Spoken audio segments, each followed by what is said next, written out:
Leçon 2.4. Aïe, aïe, aïe. Le téléphone est achalant. OK, donc on parle de résistance variable. Et voilà une petite animation qui vous permet de visualiser un petit peu comment un light dimmer ou un gradateur, un rhéostat fonctionne.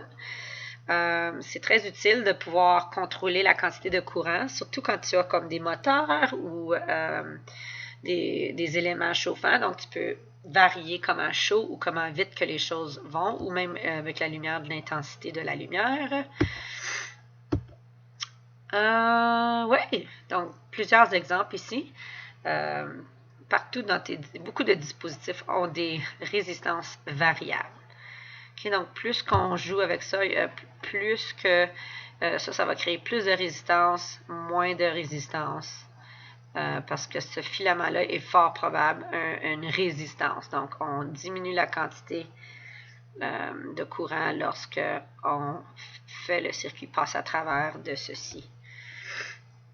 OK, so, ici, le courant il va directement comme ça. C'est beaucoup plus rapide. Ici, il va passer à travers d'un métaux qui va le ralentir, le courant.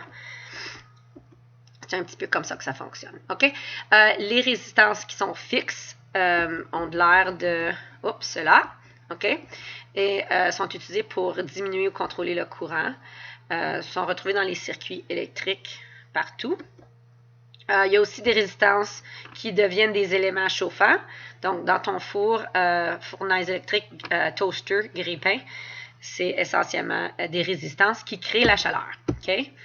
Donc, comme j'ai mentionné, il y en a, les lignes ici ont des différentes couleurs et c'est comme une petite légende qui va t'expliquer combien c'est des résistances variées. Plus que ça l'empêche le courant, plus grand la résistance, plus le courant va devenir plus petit.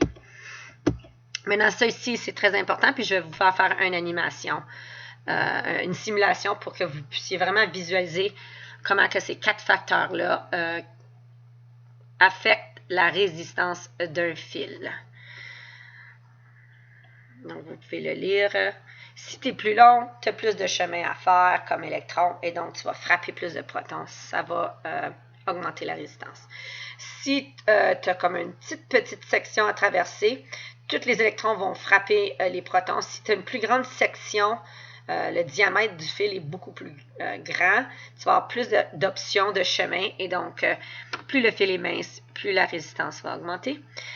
Plus c'est chaud, plus les protons dans le matériau bougent, donc plus qu'il va avoir de résistance.